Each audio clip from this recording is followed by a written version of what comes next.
Bien, entonces Levítico capítulo 25, del verso 1 al verso 22.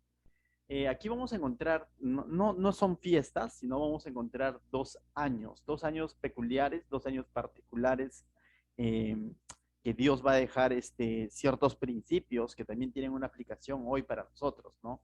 Pero para ellos era literal estos 2 años.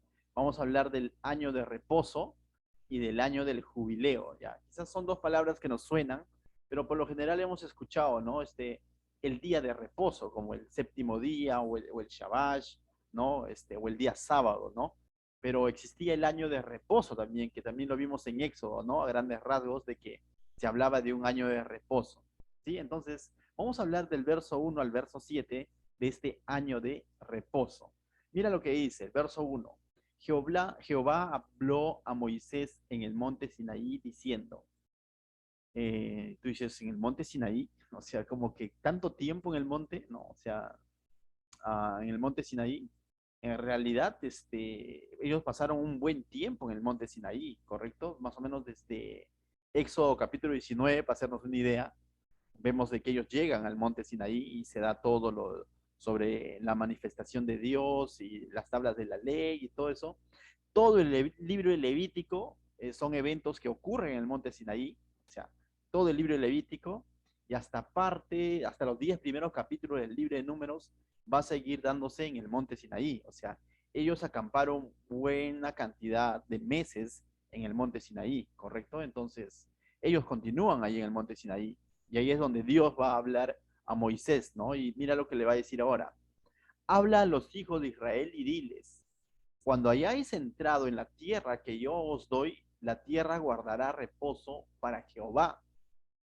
Entonces, les está dando unas leyes que ellos no lo van a poder ejecutar todavía estando ahí en el desierto, ¿no? Sino le está dando una ley, pero al mismo tiempo les está nuevamente dando la esperanza de que ellos van a tener tierra, valga la redundancia, en la tierra prometida, ¿correcto? Porque para ellos esto todavía es una promesa. Están en un desierto, han salido de Egipto, aún no hay tierras, están, por así decirlo, si Dios no estaría con ellos, estarían a la deriva, ¿no? En el desierto, donde no hay cultivo, no hay nada. Dios está proveyendo en el desierto maná, alimento, agua, y les está hablando de una tierra prometida, les está hablando de que ellos van a tener una tierra literal, ¿no? Allá en Canaán, que Él les ha prometido. Pero ahora, al mismo tiempo, les está dando una ley para que ellos recuerden qué es lo que tiene que suceder allí en esa tierra prometida. Dice, la tierra guardará reposo para Jehová. Entonces, le está hablando de que esa palabra reposo es descanso, consagración, será consagrada, apartada para Dios. Es decir, va a hablar de un tiempo donde ellos no van a poder cultivar o hacer uso de esta tierra. Y va a comenzar a especificar ahora, mira lo que dice. 6 años sembrarás tu tierra y 6 años pondrás tu viña y recogerás sus frutos. Ciertamente Dios les iba a dar la tierra, y eso vemos en el libro de Jueces, cómo se hace todo ese reparto. A cada tribu le corresponde una porción de la tierra prometida, ¿sí?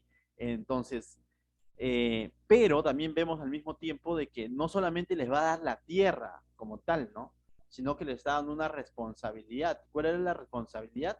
La misma responsabilidad de que en algún momento le dio también a Adán, ¿no? O sea, ¿y cómo es Dios, no? Dios le está prometiendo a su pueblo bendecirlo con estas tierras, pero al mismo tiempo les está recordando que ellos van a tener una responsabilidad, ¿no? Van a tener una participación. ¿Y cuál era la participación del pueblo? Sembrarla, cegarla, cosecharla, trabajarla, ¿no? Porque no van a ser de la nada los frutos, ¿correcto? Ellos tenían que trabajar y entonces vemos que de alguna manera Dios bendice, pero al mismo tiempo esa responsabilidad al hombre. Pero recordemos, ¿quién está dando la tierra? Es Dios. Es Dios quien está dando la tierra. Y en ese sentido, es Dios quien también va a demandar lo siguiente, que el séptimo año ellos consagren o hagan descansar esta tierra, porque esta tierra, en otras palabras, es prestada. ¿Me dejó entender? Les está dando la tierra, les está diciendo 6 años ustedes lo van a trabajar. Para los que acaban de ingresar, estamos en Levítico capítulo 25. Está diciendo que van a trabajar 6 años esta tierra, pero les va a decir ahora que el séptimo año ellos tienen que dejar descansar esa tierra. Primer principio que vemos aquí, que Dios es el que da, que Dios es el que da, que Dios es el dueño de estas tierras y Él lo va a repartir como Él quiere a cada una de las tribus. Es más, a una tribu no le va a corresponder, a la tribu de Leví, porque ellos van a estar dedicados al tabernáculo. Entonces, estos son principios de mayordomía. Dios es el dueño, el pueblo es el que lo administra y tiene una responsabilidad de trabajar esa tierra. ¿Trabajar para qué? Ciertamente para sacar provecho, para su sustento, para su familia, para progresar. Ellos van a poder comercializar, vender, cultivar esta tierra. Dios se lo está dando, pero al mismo tiempo Dios está recordándoles de que va a haber un año donde ellos tienen que consagrar esta tierra. Entonces ya no solamente estamos hablando del día de reposo o el séptimo día donde ellos descansaban de sus labores, estamos hablando de que la tierra como tal tenía que descansar. Y esto desde el punto de vista también agrícola está demostrado que es bueno, porque la tierra se desgasta, pero en este descanso la tierra recupera sus nutrientes, sus minerales. Y es interesante, ¿no? Cómo es que Dios desde aquel entonces proveyó esto. Ahora, que el pueblo lo cumplió a cabalidad, lógicamente vemos en los libros que no fue así. Tanto así que él dice que cuando ellos fueron llevados, extraditados a Babilonia miles o cientos de años después, hay un texto, no tengo claro, pero dice, ¿no? Y la tierra descansó, y la tierra encontró reposo. A raíz de que ellos quebrantaron incluso esta ley, de que sacaron provecho a la tierra, tanto así que la desgastaron, incluso no es que por eso Dios los lleva al exilio, Dios los lleva al exilio por su pecado, pero al mismo tiempo Dios cumple con un propósito de hacer descansar la tierra por 70 años. Y es interesante, ¿no? Entonces, vemos aquí el verso 4. Antes de pasar al verso 4, la pregunta es, Dios hoy en día quizás literalmente no nos ha dado tierras, pero nos ha dado fuerzas, nos ha dado recursos, nos ha dado talentos, nos ha dado familia, nos ha dado capacidades, nos ha dado salud, nos ha dado fortaleza, fuerzas. La pregunta es, ¿estoy siendo responsable con todo eso que Dios me ha dado? ¿O de pronto me creo dueño de todo ello y me he olvidado que soy un mayordomo? Recuerda, uno de los peligros que atraviesa el pueblo de Israel es de que ellos en algún momento creyeron que eran dueños, cuando en realidad lo que eran mayordomos. Uno de los grandes peligros del ser humano como tal es que creer que es dueño de su propia vida, cuando en realidad la Biblia dice que todo fue creado por Él. ¿Y para qué? Para Él, para los propósitos de Él. Y en ese sentido vamos a entender que todo lo que hagamos, lo hagamos para quién, como para Él, Señor. De tal manera que debemos entender este principio de mayordomía. Mi trabajo, mi familia, la salud, mi fortaleza, mi intelecto, todo eso proviene de Dios. ¿Somos responsables? Hay una parábola de los talentos, ¿no? En el Nuevo Testamento, donde cuando uno fue responsable con su talento, le dijo, siervo bueno y fiel. ¿Cómo nos encontrará el Señor a nosotros si de pronto hoy tendríamos que rendir cuentas en diferentes áreas de nuestra vida? ¿Cómo nos encontraría? Pero volvamos al texto para seguir avanzando y seguir viendo otros principios. Verso 4 dice, pero el séptimo año la tierra tendrá descanso, reposo para Jehová. Es decir, la tierra tenía que reposar. ¿Para quién? Para Dios. No sembrarás tú, dice, no sembrarás tu tierra ni pondrás tu viña. Es decir, y tú dices, ¿y de qué iban a vivir? ¿No? Porque de pronto le está diciendo que un año, o sea, 365 días, ellos no iban a sembrar la tierra. Y esto requiere fe, pues, porque está diciendo, ¿por qué? Porque 6 años es suficiente como para creer que es mío, ¿no es cierto? ¿Te ha pasado eso? ¿Alguien te ha prestado alguna vez algo y lo has usado tanto que cuando te lo pide te cuesta devolverlo porque lo has tenido tanto tiempo contigo y que piensas que ya es tuyo? ¿Te ha pasado, no sé, en algún momento, ¿no? Y quizás necesitabas algo y te lo prestaron y de pronto dice, oye, ya tienes que devolverlo y tú dices, sí, sé que es tuyo, pero como que cuesta, ¿no? O sea, es natural en el ser humano eso, ¿no? Porque vivimos muchas veces de costumbres, ¿no es cierto? Y aquí el pueblo se ha acostumbrado 6 años a sacar provecho de esta tierra, a negociar, a venderla, a cultivarla, a comercializar, y de pronto Dios le dice, un año lo haré descansar. Veámoslo así.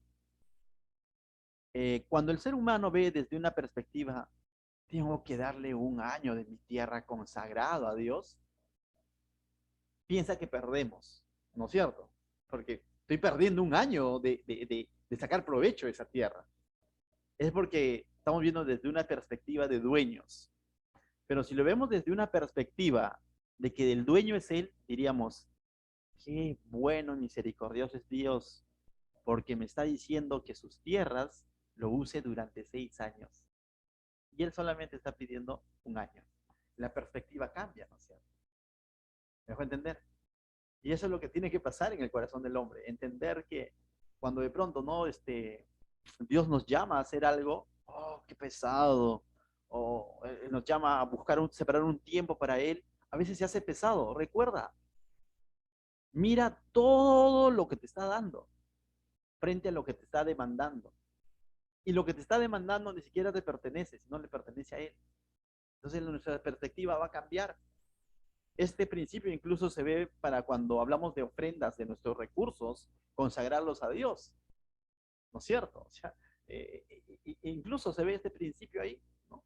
De que debemos entender que por Dios es que tenemos lo que tenemos. Entonces no nos vamos a aferrar tanto a las cosas materiales. Y bueno, volviendo al texto, dice, ¿no? Entonces ellos debían de reposar, descanso. Pero ahora es interesante porque durante este tiempo, ¿a qué se iba a dedicar el pueblo, no? O sea, desbande. Bueno, no, ya el Señor me está diciendo que no cultive la tierra, entonces, pachanga, ¿no? No, el libro de Deuteronomio, le pasado lo leímos, pero en el capítulo 31 lo lees en casa, de 9 al 13. Bueno, ya estás en casa, pero lo lees, especifica que durante este día, ¿correcto? Que se daba cada 7 años, coincidía interesantemente también con la fiesta de los tabernáculos, ¿no? O sea, y que lo que hacían era prácticamente, eh, tenían todo un año, por así decirlo, para estudiar la ley, para estudiar la escritura durante ese tiempo. Ya, pastor, ya estamos entendiendo. La tierra está descansando y el pueblo también se va a dedicar a instruir a sus hijos, a sus nietos en la ley, en la palabra de Dios. Ya, no va a estar ocioso. Pero la pregunta es, ¿de qué va a vivir, pastor? ¿No es cierto? Porque es un año. ¿De qué va a vivir? ¿De qué creen que iba a vivir el pueblo? De todo lo que Dios los va a bendecir durante esos 6 años de cultivo. Y esto de alguna manera requiere de fe. Porque o no te ha pasado diciendo, pero voy a dejar un día, ¿no? Pero quizás en ese día podría sacar un poco más de provecho. El pueblo también pudo haber pensado así, pero en ese año, mira, no es lógico, ¿no? En 7 años voy a producir más que en 6 años. Esa es la lógica del hombre, ¿sí o no? Eso es simple matemática. En 7 años voy a producir más que en 6 años. Pero Dios le está diciendo, trabaja 6 años, trabaja la tierra que te he dado, pero el séptimo año deja que descanse la tierra. Y descansa tú también. A esto se le conocía como el año sabático.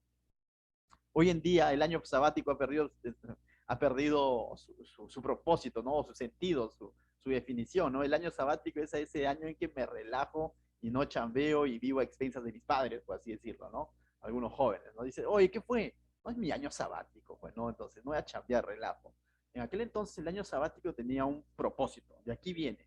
El propósito era que dejar descansar la tierra, por un lado, pero por otro lado era consagrar todo ese tiempo a conocer de la escritura, a conocer de Dios. Y un tercer propósito es a vivir por fe, porque este pueblo iba a vivir literalmente por fe. ¿Fe en qué? En que Dios le iba a proveer igual o mayor aún en esos 6 años. Que Dios le iba a proveer igual o más todavía que en esos 6 años, que si ellos de pronto patean el tablero y dicen, no, mejor trabajo 7, porque en una desobediencia Dios no lo va a bendecir. ¿Me dejo entender?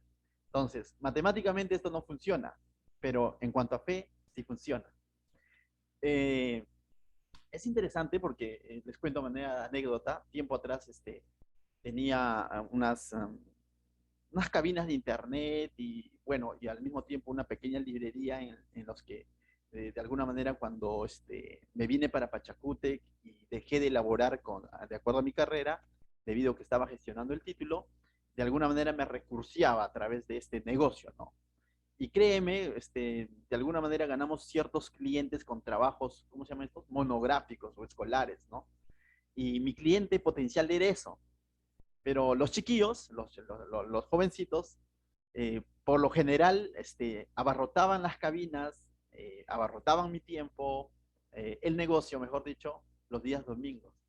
Y a última hora todavía, de 3 hasta las 8 de la noche, porque era la tarea del día lunes. No venían a hacerlo un sábado, un jueves, un viernes, sino esperaban domingo, ¿no es cierto? Pero para aquel entonces yo estaba sirviendo ya al Señor. Y aquel entonces todavía servía en Bocanegra, en el Callao. Entonces, yo estaba acostumbrado a servir a Dios con jóvenes. Entonces, cuando me vengo a Pachacútec, pasé por una lucha, ¿no? En el sentido de que la economía durante la semana no era la clientela, el potencial no era como un domingo, ¿no? O sea, los días de semana como que de alguna manera era bajo, como dicen los grandes negocios, ¿no? Y domingo era para rayar, pero de pronto el servicio, el ministerio me llamaba a servir el domingo, pues, a ir a Bocanegra y servir con los jóvenes, a hacer evangelismo un domingo. Y eso que requería que cierre el negocio ese día, ¿no es cierto? Con esto yo no estoy en contra con aquellos que trabajan un domingo, sino que lo que estoy planteando es de que cuando eso se vuelve una constante, de alguna manera va a afectar tu servicio, tu congregar con el Señor, cuando se vuelve una constante. Puede haber temporadas en las que vas a tener que de alguna manera trabajar el domingo, ¿no? Pero cuando se vuelve una constante, tengamos cuidado. Entonces, ¿qué sucedía conmigo, no?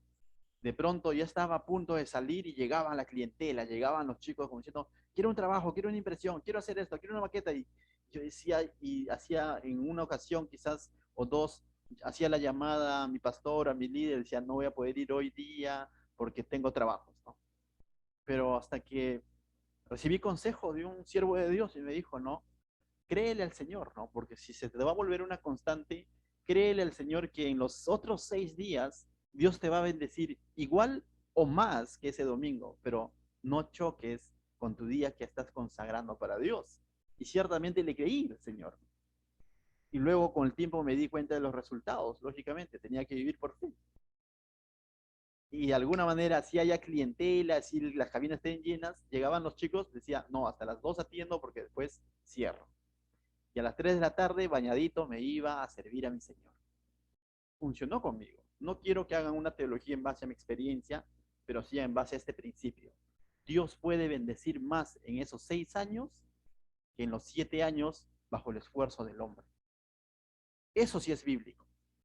Lo apliqué y me funcionó porque es bíblico. Dios bendice más en esos 6 días que en 7 días. Dios puede bendecir más en esos 6 años que en los 7 años bajo el esfuerzo del hombre. Y eso es lo que le está diciendo, vivan por fe, crean. Y el pueblo tenía que creer.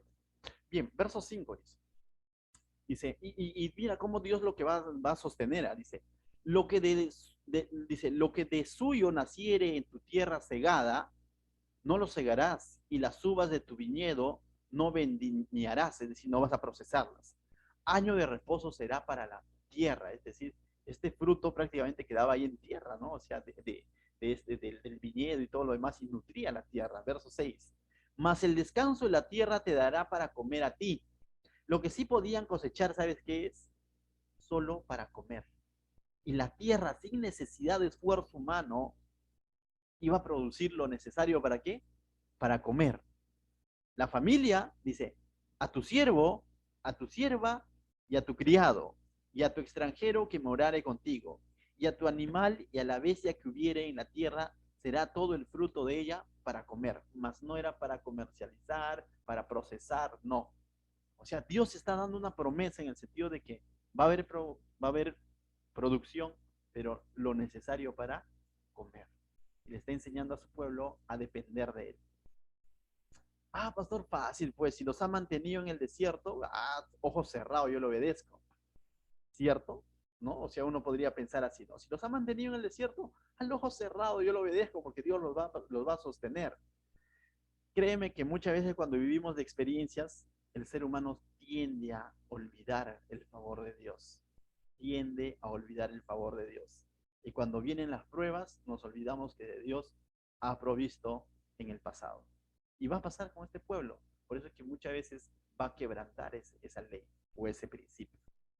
Bien, entonces, verso 6 dice, bueno, entonces en el verso 6 podemos ver que Dios iba a proveer para comer lo justo y lo necesario. Pero si por ahí había un codicioso y quería progresar y decía, bueno, que todos los demás hagan descansar su tierra un día, un año, pero yo no me voy a cruzar de brazos, yo voy a emprender, bueno, bajo sus fuerzas, pero al mismo tiempo era desobedeciendo a quién, a Dios. Y definitivamente no iba a ser de bendición, iba a ser un querer salir adelante pateando el tablero, como se dice. Aquí Dios está pidiendo a su pueblo a que viva por fe. Dios iba a proveer durante esos 6 años, pero también iba a proveer durante esos años, o durante ese año, pero solo para comer. Verso 8 dice, del verso 8 en adelante vamos a ver otro año, conocido como el año del jubileo, ¿correcto? El año del jubileo, Dice, y contará 7 semanas. Ustedes saben, por ejemplo, qué significa jubilación. Por lo general, al occidente ha llegado que, uy, ya cumplió sus 50, se jubila. Y decían, ahora subió, ¿no? Y es a los 60, luego 65, pero antiguamente era a los 50 años te jubilas, pero en realidad era a los 50 años de trabajo, ¿me entiendes? Entonces, pero de aquí viene esa palabra jubileo. Mira lo que dice, o jubilación. Y contará 7 semanas de años, 7 veces 7 años. 7 veces 7 años, haciendo matemáticas, ahí lo va a responder. De modo que los días de las 7 semanas de años vendrán a ser 49 años. Entonces el pueblo le está diciendo, vas a contar 49 años, mira, 59 años no es 50, ¿no? O sea, pero al 50º año va a suceder algo, dice. Entonces harás tocar fuertemente la trompeta en el mes séptimo a los 10 días del mes, el día de la expiación. Es decir, el día de la expiación era una vez al año, todos los años. Pero al 59 años, digo, a los 50 años después de los 49, volviendo a hacer matemáticas, son 49 años. El día de expiación se celebraba todos los años, pero el año 50, que correspondía al mes o al día de la expiación, ¿correcto? Que era el séptimo mes, el día 10, es decir, el 10 del séptimo mes, ese día que coincidía con el día de expiación, se tocaban trompetas, dice, ¿para qué? Dice, haréis tocar trompeta el mes séptimo a los 10 días del mes. El día de la expiación haréis tocar la trompeta por toda vuestra tierra. Y mira, no era todos los años, sino en ese momento. Verso 10. Y santificaréis el año 50. Santificaréis, apartaréis el año 50. Y pregonaréis libertad en la tierra a todos sus moradores.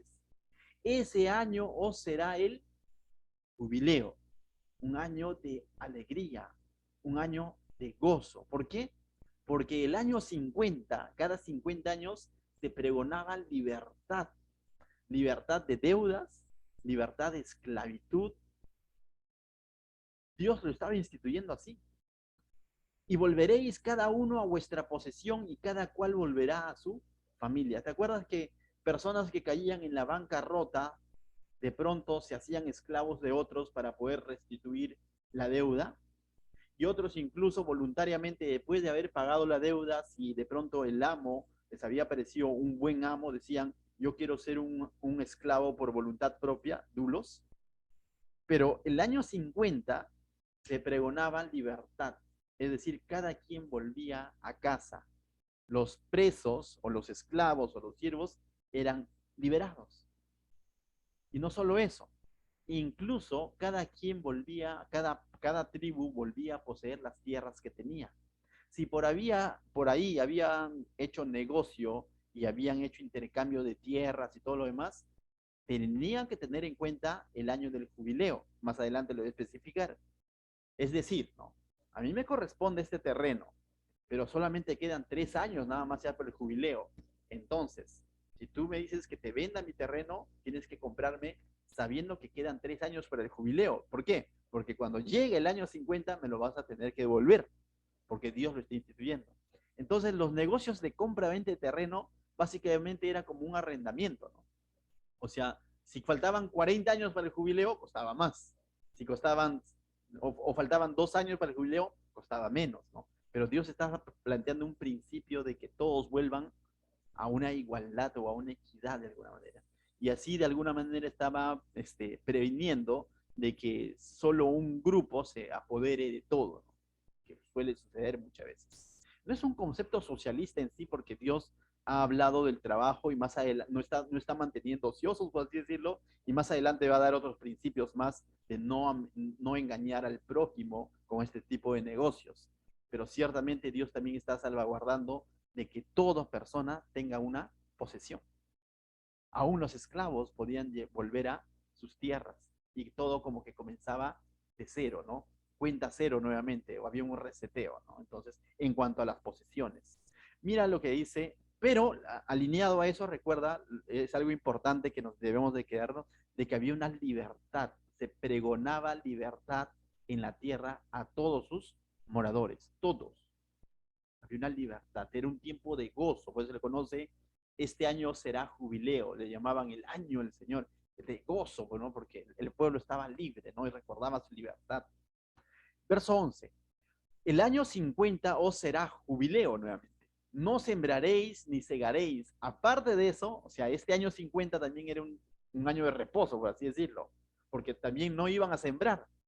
Pastor, pero si era primero, el año de reposo era cada 7 años, el año 49 es de reposo, ¿no es cierto? ¿Sí? No siembra en el año 49, el año 50 tampoco. O sea, ¿eran 2 años sin sembrar? Sí. Cada 50 años, prácticamente eran 2 años sin sembrar. El 49 por el año de reposo y el 50 por el año del jubileo. Y definitivamente que requería fe, pues, ¿no? Fe en Dios, en que Dios va a proveer lo necesario para comer. Y su dependencia tenía que estar puesta en Dios. Y durante ese tiempo, ¿qué es lo que tenían que hacer? Volver a la escritura, volver a recordar la ley, lo que estaba escrito. Entonces dice verso 11, no sembraréis ni segaréis lo que naciere suyo en la tierra, ni vendimiaréis sus viñedos, porque es jubileo, santo será a vosotros el producto de la tierra, comeréis. Es decir, lo que se produce naturalmente, eso come. Pero no siembres, no proceses. Tú no intervengas con tu esfuerzo. Dios va a proveer, eso es lo que le está diciendo. Le está enseñando al pueblo a descansar y a poner su confianza en Dios y no en la tierra. ¿Me dejó entender? ¿Por qué? Porque fácilmente el ser humano pone su confianza en las bendiciones y no en el Dios de las bendiciones. Y eso suele ocurrir hoy en día también con nosotros. Podemos ponerle nuestra confianza a Dios en nuestro trabajo, en nuestra profesión, que vienen de parte de Dios, que son bendiciones de parte de Dios, pero que se podrían convertir en nuestro Dios o en una distracción y pensar que me va bien por el trabajo que tengo, cuando es Dios el que ha provisto ese trabajo. Y Dios le está enseñando a su pueblo que no dependan de la tierra, sino que dependan de Él, de su palabra. Pero hoy en día, no, vuelvo a repetir, puede ocurrir que un domingo tengas que trabajar, lógico, puede ocurrir, pero no debe ser una constante. Consagra un día para el Señor, dedícale, busca al Señor, dedica tiempo a tu familia, a servirle a Dios, a adorarle, a honrarle. Y aprendamos a depender de Él. Pero ese día puedo sacar un recurso más. Sí, cierto, podrás sacar. Pero créeme, no estás viviendo con tu confianza entonces en Él, sino en ese día del recurso que puedas generar ese día. Es interesante este principio. Entonces dice, verso 13, en este año de jubileo volveréis cada uno a vuestra posesión. ¿Se dan cuenta? ¿No? O sea, cada uno volvía a su lugar de origen. Ya te había dicho que en los tiempos de Josué se hacía el reparto, ¿no? Se hizo el reparto. En los tiempos de Josué se va a hacer el reparto y el pueblo, después de haber comercializado con las tierras, cada 50 años volvían cada quien a su parcela de la tribu que le pertenecía. Pues. Entonces, ¿por qué? Porque había un riesgo. A veces dices, ¿no? Cuando el ser humano dice, esta es mi posesión, ¿no? Y de pronto la codicia, el amor a las cosas materiales son más que el amor a Dios y la obediencia a Dios, de pronto ya no solo es tu posesión, sino estás poseído por tu posesión. Y puede ocurrir con el pueblo y puede ocurrir con nosotros. No estoy diciendo que de pronto no poseamos cosas, sino que estoy diciendo que nuestra confianza esté en Él. Alguien dijo, Jehová dio, Jehová quitó. Y nosotros debemos, nuestra confianza tiene que estar puesta en Él. ¿Quién fue? Job, no. Quien tuvo mucho, pero quien también tuvo prácticamente nada. Pero su confianza estuvo puesta en Dios. De esa misma manera, mis hermanos, hay temporadas en la vida, pero que siempre nuestra confianza esté puesta en Dios. Seamos poseídos por Dios, pero no seamos poseídos por nuestras posesiones, nuestra comodidad o nuestro confort, ¿no? A veces el Señor, decía mi papá, no, te puede tener en silla de caballo, donde andaba la gente elegante, o a veces te puede tener llevando un burro. Me dejó entender. Eso le llamaba que debemos ser de silla y carga. Hay temporadas, pero que nuestra confianza esté puesta en Dios. Porque así como Dios bendice, de un momento a otro puede quitar. Y ese debe ser nuestra oración.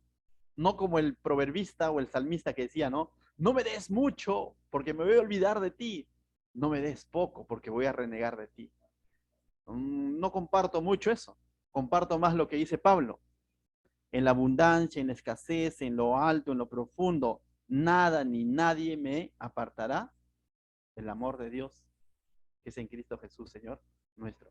Que nada ni nadie te aparte del Señor. Y esa debe ser nuestra oración. Amén. Verso 14 dice, y cuando vendréis, y cuando vendiereis algo a vuestro prójimo o comprareis de la mano de vuestro prójimo, no engañe ninguno a su hermano, dice. Conforme al número de los años después del jubileo, compararás de tu prójimo. Conforme al número de los años de los frutos, te venderá él a ti. Cuando mayor fuere el número de los años, aumentará el precio. O sea, cuando faltaban más años para llegar al jubileo, las propiedades costaban más, ¿no? Porque vas a tenerlo a tu disposición, imaginemos, yo decía, por 40 años, imaginemos. Pero si ya estaba cerca al año del jubileo, las posesiones costaban menos, porque vas a pagar sabiendo que dentro de 5 o 2 años, todo va a volver a su dueño original, por así decirlo, ¿no? Entonces eso es lo que está diciendo. No engañes a tu prójimo, sino haz negocios entendiendo y teniendo en cuenta el año del jubileo. Verso 16. Cuando mayor fuere el número de los años, aumentará el precio, y cuando menor fuere el número, disminuirá el precio, porque según el número de las cosechas, te venderá a él. No engañé ninguno a su prójimo, sino que temed a vuestro Dios, porque yo soy Jehová vuestro Dios. En otras palabras, termina diciendo, afirma Dios. No es algo que Moisés está diciendo, no es algo que Aarón está diciendo, es algo que Dios está diciendo. Lo que les está diciendo simplemente que deben de anhelar este año de jubileo y que tengan en cuenta, no mientan a su prójimo. Correcto. Verso 18 dice, ejecutad pues mis estatutos. Y este es muy interesante este principio. Ejecutad es poner en práctica. No dice, oigan pues, no, sino dice, ejecutad pues mis estatutos, es decir, su palabra, sus principios. Y guardad mis ordenanzas, guardad, atesoren, valoren lo que les estoy diciendo, dice. Y tú dices, pero algunos quizás como que no les cuadraba, ¿no? Aquel emprendedor que no quería descansar, aquel chamba, ¿no? Aquel trabajador que no quería descansar un año, menos 2 años, cada 50 años, quizás no le cuadraba. Dios le está diciendo, obedece, atesora. ¿Quién va a tener mejor lógica? ¿El emprendedor, el trabajador? Que no está mal, no está mal, pero él va a tener mejor lógica que Dios. ¿Qué dices tú? Es Dios. ¿Sabe por qué lo hace? Hoy en día vivimos en una sociedad materialista, consumista. Hay extremos. El extremo de la dejadez, de la ociosidad, que no quiere trabajar y quiere vivir de lo ajeno. Lo vemos en nuestra sociedad. Pero existe otro sector de nuestra sociedad que todo es material, que todo es trabajo. Tanto así que descuidan a Dios y descuidan a su familia. Estos extremos son malos. Y si son malos es porque provienen del enemigo. Dios nos llama a un equilibrio. a labrar la tierra, a hacer uso de los recursos que Él nos ha dado, pero también a separar un tiempo para Él, pero también a depender de Él. ¿Me dejo entender? Y ese es el equilibrio al cual Dios está llamando a su pueblo. No que sea un pueblo ocioso, tampoco que sea un pueblo materialista, aferrado a los bienes, a las propiedades. Por eso Él está diciendo, pongan en práctica mis estatutos, guarden mis enseñanzas, atesórenla, ponedlos por obra. Y dice verso 18, y habitaréis en la tierra seguros, dice, y este principio es seguro, pero requiere fe, ¿no? Y parecería que la fe nos lleva a una inseguridad, no, la fe nos debe de llevar a una seguridad. Y te está diciendo, esto es seguro. Trabajar 6 años y dejar de trabajar un año era seguro. Bajo el concepto del mundo, más seguro es trabajar los 7 años, podrían decir ellos, ¿no? Hoy en día, trayéndolo a nuestros tiempos, trabajar y de pronto dedicarle a Dios un domingo a servirle, a honrarle, es seguro, es más seguro, te creas, te seguro, valga la redundancia, es seguro, porque estás separando ese tiempo, es consagrando ese tiempo para Dios. Estás descansando finalmente en el Señor. Verso 19 dice, y la tierra dará su fruto. Mira esa promesa. Si el pueblo ejecuta, pone en práctica, ¿qué iba a suceder con la tierra? Y la tierra dará su fruto. Y comeréis hasta saciarlos. Y habitaréis en ella con seguridad. Y si dijereis, ¿qué comeremos el séptimo año? Porque esa era la preocupación, ¿no? El séptimo año en que iban a dejar descansar la tierra. He aquí, no hemos de sembrar, ni hemos de recoger nuestros frutos. Entonces yo, dice Dios, es Él, yo os enviaré mi bendición el sexto año. ¿Te acuerdas mi frustración por la que yo pasaba cuando tenía este negocio del cual dependía todos los domingos? Justamente entendí este principio. Obedece, hónrame, separa tu tiempo y yo proveeré. Y nunca faltó un pan sobre la mesa. Tampoco sobreabundó, ciertamente, pero nunca faltó un pan sobre la mesa. Y eso es nuestro Dios, que es fiel no a mí, sino fiel a lo que Él ha dicho. Porque a veces pensamos que Dios es fiel a nosotros. No, no, Dios no tiene por qué ser fiel a nosotros. Dios es fiel a lo que Él ha prometido. Dios es fiel a su palabra, no a nosotros. Y eso es algo, es un principio que en algún momento vamos a hablar, ¿no?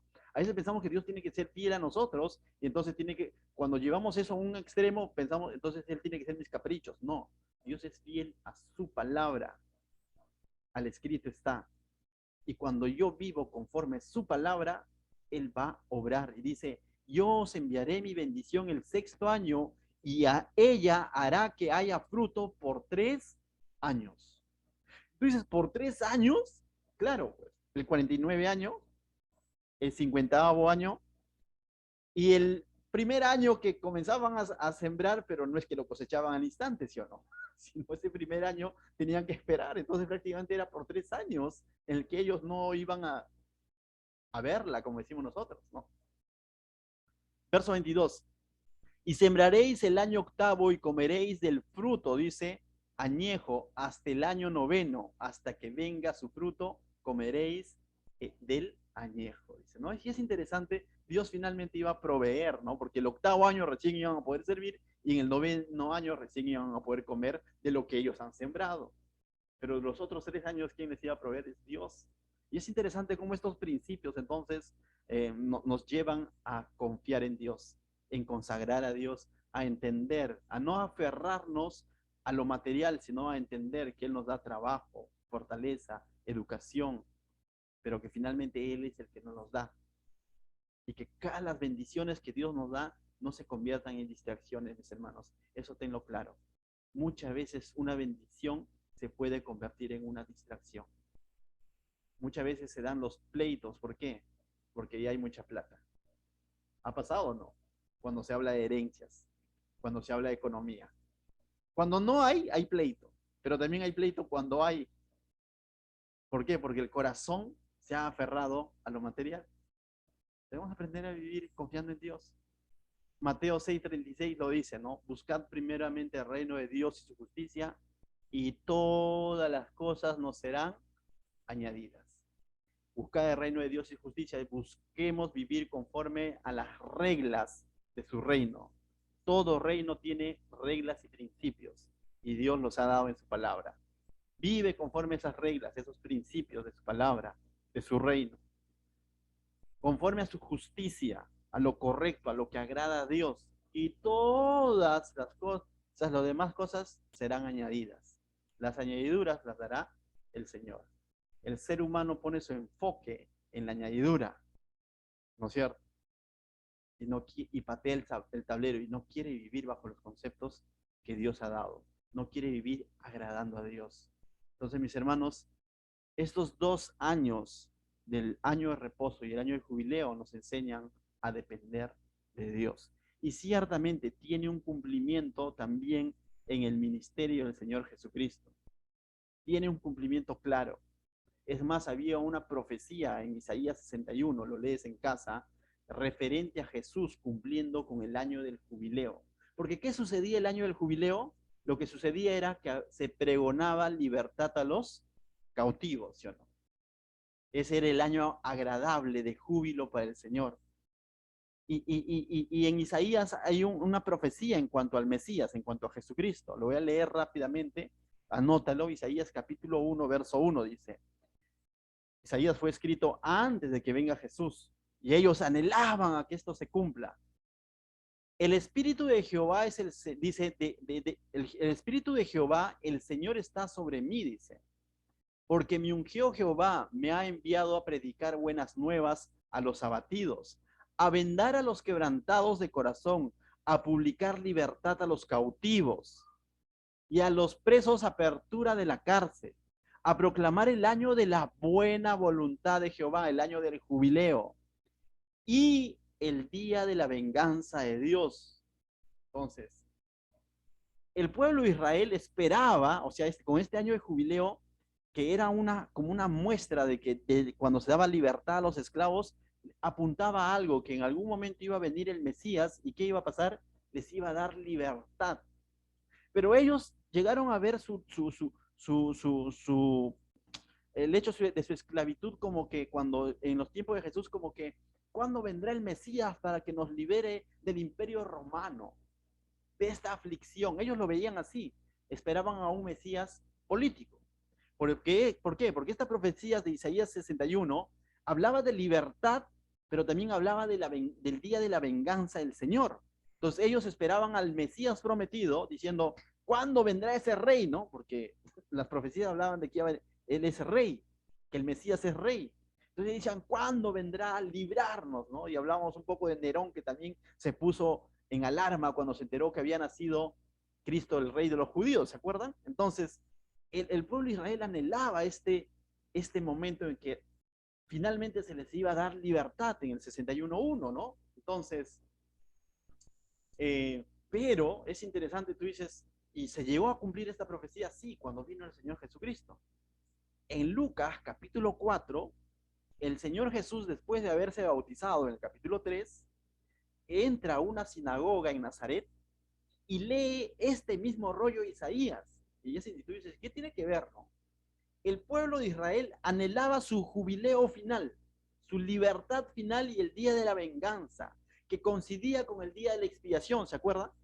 Donde se tocaba la trompeta, el día de la expiación final, ¿no? Donde sus pecados les eran perdonados. Entonces, ellos anhelaban el Mesías. Y ahí viene el Señor Jesús en Lucas capítulo 4, verso 14, entra, dice, a una sinagoga, y mira lo que dice. Verso 14 dice, y Jesús volvió en el poder del Espíritu a Galilea y se difundió su fama por toda la tierra, después de haber sido tentado, bautizado, ya, él vuelve. Y enseñaba en las sinagogas de ellos y era glorificado por todos. Dice, verso 16, vino a Nazaret donde se había criado y en el día de reposo entró en la sinagoga conforme a su costumbre y se levantó a leer. Y se le dio el libro del profeta Isaías, que acabamos de leer, ¿correcto? Y habiendo abierto el libro, halló el lugar donde estaba escrito. Se los he leído, Isaías 61, verso 1 al 4. Él leyó eso. Verso 16, 18. el Espíritu del Señor está sobre mí. Pero le está leyendo ahora a ¿quién?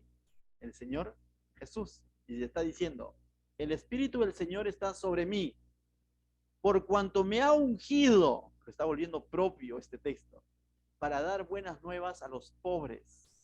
Me ha enviado a sanar a los quebrantados de corazón, a pregonar libertad a los cautivos y vista a los ciegos, y ponerlos en libertad a los oprimidos, lo que apuntaba el día de jubileo, ¿se acuerdan? A lo que anhelaba el pueblo de Israel. Y el Señor Jesús está diciendo, el Señor está sobre mí, me ha ungido y yo voy a hacer todo esto. Es decir, está diciendo, yo soy el cumplimiento del jubileo final que coincidía con la expiación. Es decir, está diciendo, yo en mi expiación, en mi entrega, voy a dar libertad, voy a sanar y todo lo demás. Dice, a predicar el año agradable del Señor, a predicar el año del jubileo. Entonces, Él cumplió con este día del jubileo que apuntaba a una libertad mayor. Pero es interesante que en el verso 20 que dice, y enrollando el libro, lo dio al ministro. Y dice, oye, ¿y el día de la venganza? Porque en Isaías 61, el original, por así decirlo, que es el mismo, decía, y a mostrar la venganza del Señor. Y la venganza es la ira de Dios. Y Jesús no termina de leer todo, ¿no? Y el judío dice, entonces no puede ser Jesús el que cumplió con esta profecía, porque ha cumplido solo una parte. Pero, ¿sabes? Ellos no contaban con que el Mesías iba a venir dos veces. Es decir, si tú vuelves a Isaías 61, hasta que Él da libertad a los cautivos y todo lo demás, y a proclamar y predicar el año agradable del Señor, luego dice, coma, y la venganza del Señor, hay una coma. Hoy estamos en el tiempo de la coma, porque el Señor Jesús va a venir a juzgar a este mundo. Él lo cerró, porque en su primera venida solo iba a dar libertad, solo iba a hacer la expiación. En su segunda venida, Él vendrá a mostrar el día de la venganza del Señor. Y el Señor Jesucristo entonces ha cumplido parte de esta profecía, parte de lo que apuntaba el jubileo, a darnos libertad. Y hoy nosotros podemos decir, somos libres en el Señor. No tenemos por qué aferrarnos a las cosas materiales. ¿Qué es lo que sucedía en el jubileo? Se les recordaba que tienen que vivir de tal manera esperando que llegue ese día de libertad. Ya nos ha dado ese día de libertad. ¿Qué se les enseñaba? Que mientras más te acercas al día 50, menos valor tenían las cosas materiales. Mientras más entendemos que el Señor vuelve pronto, menos nos vamos a aferrar a las cosas materiales de este mundo.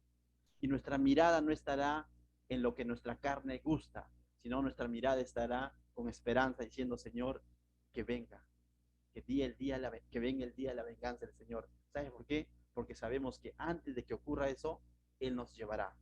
Y mira lo que dice en Lucas, para redondear la idea, dice, verso 19, a predicar el año agradable del Señor, verso 20, y enrollando el libro, lo dio al ministro y se sentó a los ojos de todos en la sinagoga, y dice, y los ojos de todos en la sinagoga estaban fijos sobre él, como diciendo, se cumplió Isaías 61.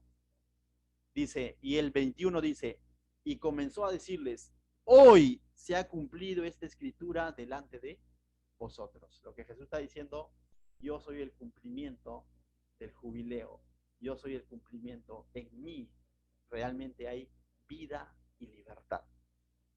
No hay por qué aferrarnos a las cosas de este mundo. Estamos de pasada. Y como decíamos el día domingo, el propósito es de que estamos aquí para adorar a Dios, pero finalmente nos iremos a casa con Él. Y es así como debemos de vivir. Todo lo que hacemos, todo lo que hagamos, que sea para adorar, para honrar a nuestro Dios. Y mi trabajo y mi familia trabaja adorando a Dios, honrando a Dios. Estudia buscando honrar a Dios. Vive con tu familia buscando honrar a Dios. Todo lo que hagamos que sea para honrar a Dios. Pero Él vendrá por segunda vez, pero vendrá en el día de la venganza, donde la ira de Dios se derramará, pero no sobre nosotros, porque nosotros estamos en ese tiempo de la coma, en ese tiempo de la coma entre el día agradable del Señor y el día de la venganza está la iglesia. Uy, son como 2000 años que se la coma el Señor. No sabemos cuántos años más será, pero antes de que se dé la venganza el Señor, nos iremos. Entonces, para nosotros realmente el Señor Jesucristo es nuestro júbilo. Vamos a orar. Padre, te doy gracias, Señor, esta noche.